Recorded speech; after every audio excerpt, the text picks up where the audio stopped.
नवंबर के महीने की शुरुआत हो चुकी है। छठ और दीपावली का पर्व संपन्न हो चुका है, लेकिन देश में तमाम जो राज्य हैं, खासतौर पर उत्तर भारत के राज्य,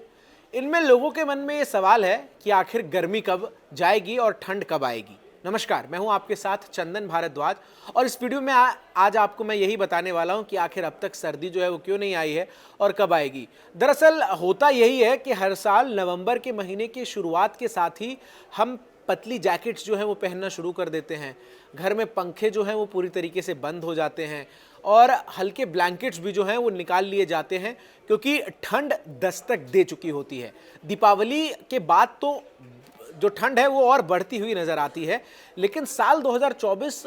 में जो मौसम है वो बड़ा अजीब है। अभी तक ठंड का दूर दूर तक नामो निशान नज़र नहीं आ रहा है और लोग पंखा बंद करना तो दूर की बात है, अभी भी उत्तर भारत के कई राज्यों में रात को लोग एसी जो है वो चलाकर सोते हैं। टेम्परेचर भले ही एसी का 18 ना होकर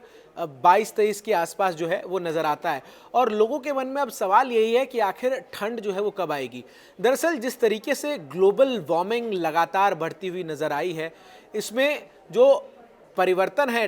पर्यावरण को लेकर और टेम्परेचर को लेकर, वो लगातार साल दर साल होता हुआ नज़र आ रहा है। हम ये देख रहे हैं कि हर साल गर्मी जो है वो बहुत ज़्यादा पड़ रही है और ठंड जो है वो कम होती हुई नज़र आ रही है और ये एक गंभीर और चिंता की विषय है। दिल्ली की अगर मैं बात करूं तो दिल्ली में जो अधिकतम तापमान है वो नवंबर के इस महीने में, जब मैं आपसे बातचीत कर रहा हूं इन दिनों में, 30 से 32 डिग्री सेल्सियस जो है वो नज़र आ रहा है। अब कल्पना कीजिए, 30 से 32 डिग्री सेल्सियस अधिकतम तापमान अगर नवंबर के महीने में है तो फिर ठंड तो अभी दूर दूर तक नज़र नहीं आ रहा है। वहीं दूसरी तरफ जो तमाम पहाड़ी इलाके हैं उनमें भी अभी तक उस तरीके से बर्फबारी की शुरुआत नहीं हुई है जैसा अमूमन हर साल पहाड़ी राज्यों में हो जाता है। और ये एक बड़ी वजह है कि अब तक जो उत्तर भारत के तमाम राज्य हैं, जिसमें दिल्ली, हरियाणा, पंजाब, उत्तर प्रदेश, बिहार, झारखंड,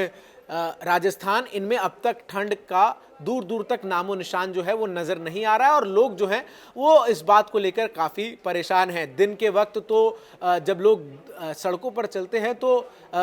धूप जो है वो बहुत ज़्यादा कुछ दिनों पर तेज़ होती है, जिससे लोगों को गर्मी का एहसास होता है। दिल्ली में अगर मैं आपको जानकारी दूं कि सर्दी की शुरुआत कब से हो सकती है, तो जो मौसम विभाग है उसका आकलन ये कहता है कि अभी और 10 से 15 दिन जो है वो दिल्ली के लोगों को इंतज़ार करना पड़ेगा जब वो सर्दी महसूस कर पाएंगे। यानी जो तापमान में परिवर्तन है उसे होने में अभी समय लगेगा। निश्चित तौर पर ये एक चिंता का विषय है और ऐसे में तमाम लोगों के लिए जागरूक होने की भी ज़रूरत है कि जिस तरीके से हम लगातार औद्योगिकरण की तरफ बढ़ रहे हैं और जो तमाम हिस्से हैं वो शहरीकरण की तरफ बढ़ रहे हैं देश के, ऐसे में जलवायु परिवर्तन पर इसका असर अब दिखने लगा है और किस तरीके से जो तापमान है वो बदलता हुआ नज़र आ रहा है। पहले अक्सर ये होता था कि जो ठंड, गर्मी और बारिश का मौसम था उसके समय तय होते थे, लेकिन अब ये जो हैं वो बदलते रह रहे हैं, बेमौसम बारिश हो जा रही है और ऐसे में लोग जो हैं वो काफ़ी परेशान हैं। और परेशान अभी तो लोग हैं ही हैं, लेकिन इससे भविष्य में भी कई संकट जो हैं वो पैदा हो सकते हैं। और प्रदूषण का स्तर तो आप देख ही रहे हैं किस तरीके से उत्तर भारत के तमाम राज्यों में बढ़ा हुआ नज़र आ रहा है।